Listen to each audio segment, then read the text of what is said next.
Today we're tackling something that keeps pipeline operators up at night: sudden, unexpected failures.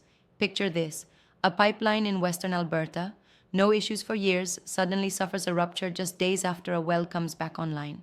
No mechanical hits, no construction activity, just a silent, invisible breakdown. That's the kind of failure we're talking about today. You think everything's running smooth, then boom, out of nowhere, a failure. And the crazy part? The culprit isn't always what you'd expect.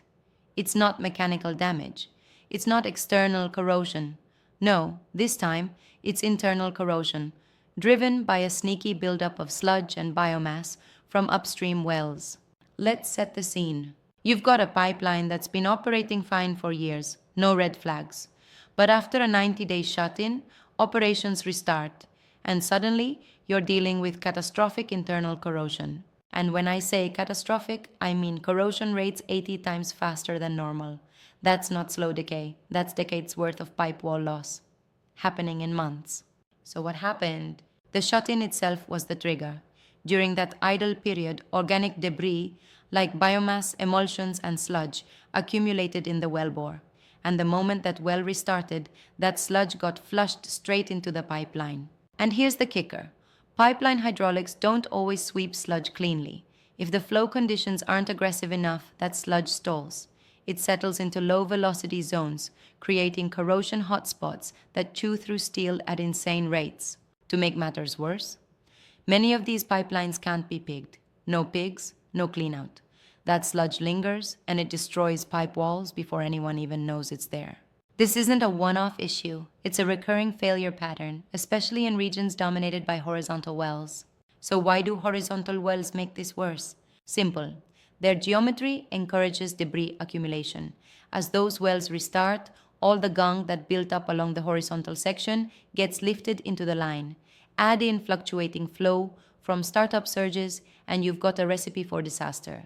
The startup phase is where the damage begins. It's when the highest concentration of corrosive material enters the line. And more often than not, the failure occurs right near the wellhead, where the heaviest sludge drops out first. So how do we stop this from happening? Let's walk through the playbook. First, pigging. If the pipeline is piggable, then after a shut-in, you need to plan for aggressive pigging operations. And I don't mean once a week. I'm talking daily pigging at first, until you're confident the line is clear of sludge. Second, if pigging isn't an option, chemical mitigation. Corrosion inhibitors might help a little, but sludge-driven corrosion is different. These inhibitors are designed for fluid phase corrosion, not for physical barriers like sludge deposits. If the inhibitor can't reach the metal surface, because it's buried under layers of biomass and solids, it's not going to do much. Standard inhibitors won't fix it. That's where ethylene glycol injection comes in. Glycol neutralizes acidic conditions by suppressing pH reduction and prevents active corrosion of any pre-existing damage. It's one of the most effective tools at startup. Third, control the ramp-up. Don't slam the well to full flow. Gradually increase the rate. A controlled startup minimizes that sudden debris surge and gives the system a chance to flush more gently. Less turbulence, less damage. So, to recap, if pigging is possible, plan for intensive runs after restarts. If pigging is not possible, consider glycol or chemical treatment. Always monitor startup flow rates and ramp up gradually. And most importantly, look at historical failure patterns in your region. Because here's the truth: if other pipelines around you have failed under similar conditions, you're probably next. Also, never forget, shut-in wells are sludge incubators. When a well is offline for weeks or months, fluid velocity drops and temperature and pressure changes allow suspended solids, biomass, and waxy emulsions to settle and accumulate in the wellbore and tubing. This buildup creates the perfect breeding ground for corrosive materials.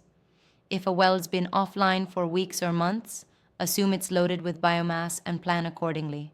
Don't wait for a leak to tell you there was a problem. And here's one final warning. If your integrity program is relying only on historical corrosion data, you're probably missing the real threat. Sludge-driven internal corrosion doesn't follow traditional models. It's episodic, it's fast, and it often strikes without much warning. So stay ahead of it. That's what this podcast is here for, to help you see the unseen and stay ahead of failure before it happens. Thanks for joining us on today's episode of the Trusted Pipeline Advisor podcast.